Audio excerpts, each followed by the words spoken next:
Nagpapabili nga sa akin si mama nung nagde-trending na Dubai Chewy Cookie kasi talagang sobra daw siya natatakam doon. Kaya sinabi ko, sige, bibilhan ko siya. Pero hindi niya alam, talagang gagawin ko siya ng ganun. At may napanood naman nga ako kung paano nga gawin yung nagde-trending na Dubai Chewy Cookie nga na yun. At sa tingin ko, madali nga lang siya. Kaya sabi ko, ako na nga lang yung gagawa. Kaya naman nagtunaw nga lang ako dito ng butter. Tapos nilagay ko na nga tong katayfi pastry nga natin. Niluto ko nga lang sa butter nga tong katayfi pastries nga natin hanggang maging crunchy nga siya. Kasi yun nga yung kailangan nga nating ma-achieve. At after nga nun, nagtunaw ulit ako ng butter. Pero binawasan ko nga itong tinunaw nga nating butter kasi may paggagamitan nga tayo dito mamaya. Nilagay ko na nga itong mga marshmallow nga natin kasi ito nga talaga yung pinaka-ingredients para nga talaga maging chewy nga talaga yung Dubai Chewy Cookie natin. Alam niyo po ba nung una ko nga nakita ngayon nagtitrending na Dubai Chewy Cookie nga na yun, nakala ko talaga mochi siya kasi yung tsura niya parang mochi pero cookie pala siya. At sinet ko nga itong lutuan ko nga na to sa mahina nga lang na init para talagang hindi masunog itong mga marshmallow natin habang paunti-unti natin siyang tinutunaw. May mga napanood nga kasi ako na gumawa nga na ito na talaga nasunog nga yung marshmallow nga nila kasi sobrang lakas nga ng apoy nila. At maya nga lang din nakita ko na nga na unti-unti na nga natutunaw itong mga marshmallow nga natin ay sinunod ko na nga rin ilagay dito itong ating mga powdered milk at itong ating cocoa. Wala na nga takal-takal yung paglalagay ko nga dyan, talagang dinamihan ko nga yung lagay kasi sa tingin ko nga mas lalo magiging masarap kapag nga maraming ganito. At after nga nun, kailangan mo na nga siyang halu-haluin para mag-combine nga yung mga pinaglalagay mong powdered milk at itong nga cocoa. At habang inahalo-halo ko nga to, naka-open ko nga rin itong lutuan nga natin pero nakaset nga lang siya sa mahinang init para talaga hindi masunog itong hinahalo natin. At nung ganito na nga yung itsura niya, transfer ko na nga siya dito sa ating tray na merong parchment paper para nga talaga madali siya lumamig. At pagkatapos nga nun, dali-dali ko na nga kinuha itong mga pistachio spread nga natin para mapag-combine ko na nga sila nitong ating mga katayfi. At sa amoy pangalan nitong pistachio spread, talagang takam na takam na nga ako na parang gusto ko na nga agad kainin. Dalawang jar nga lang sana ng pistachio spread yung ilalagay ko pero napag-desisyonan ko na nga na ilagay na nga rin itong isang jar. At nung ganito na nga yung itsura niya, sisimulan na nga natin gumawa nitong Dubai Chewy Cookie at talaga sobrang ako kinakabahan kasi first time ko nga lang itong gagawin. At yung butter nga pala kanina na tinunaw natin na tinabi ko, ito nga yung purpose niya, parang ilalagay natin siya sa gloves natin para talagang madulas. At kahit nga medyo mainit-init mga itong marshmallow nga natin, talagang kinuha ko na nga ito para magawa na nga natin yung Dubai Chewy Cookie. Kumuha nga lang ako nitong tinunaw nga natin na marshmallow, tapos binilog ko nga lang siya, tapos pinrest ko siya sa gitna, tapos dun ko nga nilagay itong ating pistachio katayfi. At nung nilagay ko na nga yung palaman nga sa gitna, inikot-ikot ko nga lang siya, kaya ganito nga yung naging itsura niya at medyo naliitan nga ako, kaya sabi ko gagawa nga ako ng malaking version. Kaya kumuha nga ako ng maraming amount nga nitong tinunaw nga natin na marshmallow para makagawa nga tayo ng giant Dubai Chewy Cookie. At dito pa nga lang sa part nga na to, parang medyo may napapansin na nga ako na mali pero tinuloy-tuloy ko pa nga rin siya para talaga magawa nga lang natin yung nagtitrending nga na yun. At nung naibilog ko nga siya ng ganyan, talagang tuwan-tuwa nga ako until nga na nakita ko na parang nagpa-flat nga sila. Parang na nga talaga siya nagiging itsurang literal nga na cookies, yung mga talagang binibake na cookies kasi talagang parang lumalapad siya. Hindi ko nga alam kung bakit nga ganun ngayon nangyari pero sa tingin ko nga dahil nga talagang nilakihan ko nga itong ginawa kong Dubai Chewy Cookie. Para tuloy ako nag-bake nga ng literal nga na cookies dito sa nangyari nga dito sa nagawa ko. Pero pinanindigan ko pa nga rin siya, talagang nilagyan ko pa nga ito ng toppings ka ng cocoa. Pero kahit nga ganyan ngayon naging itsura niya, talagang nagulat nga ako sa naging lasa niya kasi talagang sobrang sarap. At di nga lang siya sobrang sarap kasi parang nga rin siya pandikit kasi dumidikit nga siya sa ngipin kaya ganyan nga akong umuya. Pero kahit nga ganyan ngayon naging itsura niyan, talagang hindi yan nasayang, talagang naubos agad yan dito sa amin. At tinatanong na nga ni mama ko nasan nga daw yung pinapabili niya nga na Dubai Chewy Cookie at sinabi ko nga na hindi pa ako nakakahanap.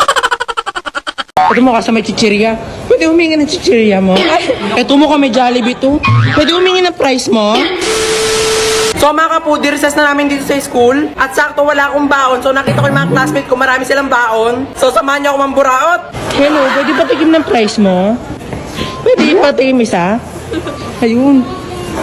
Buraot, number 1. Ito mo ka sa may chichirya. Pwede humingi ng chichirya mo. Thank you. Binigyan tayo. Ito mo ka may Jollibee to. Pwede humingi ng price mo? Pwede humingi? Bawal? Sige na, nagugutom lang ako. Pwede humingi? Ang bait naman. Bayad 1K. Ito mo kasyang may snack. Pwede humingi ng snack mo? Ay, thank you. Thank you, ha? Tingnan tayo yung snack niya. Sarap ng snack niya. Be, pengin naman akong kanin, be. Be, pengin kanin, be. Sige na, be. Ah, ang bait. Wow. Lang pala ito para magburaot. Ang babait talaga ng mga classmate ko. Ayan. Ito, gusto ko to itlog. Pwede humingi ng itlog? Ala, bibigyan niya ako ng itlog niya. May good ka na. na gusto mo.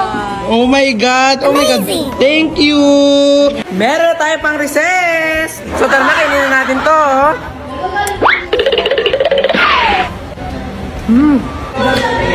Amazing! Top!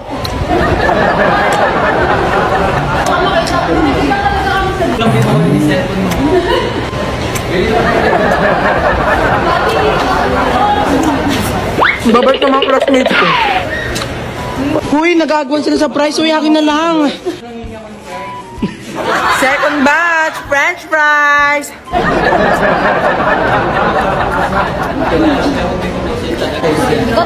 Parang Japan-Japan, teka na.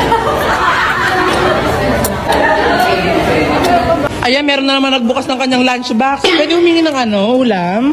Ay, bibigyan niya ako. Ang bait. Kayo na lahat. Hindi, bigyan mo lang ako ng ulam.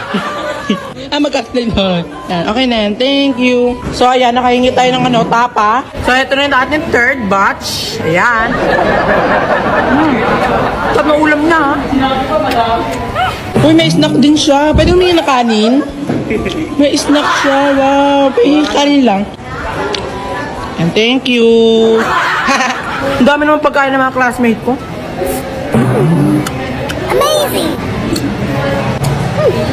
Yan, sige. Yay! Bigyan niya rin akong bite niya naman. Ayan. Ano, okay lang yan. Eto na. Thank you.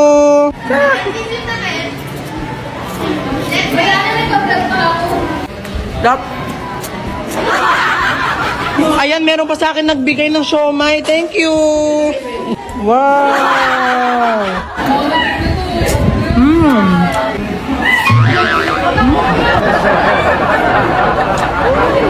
Take yung tatakip ng baunan mo. Inumin na natin.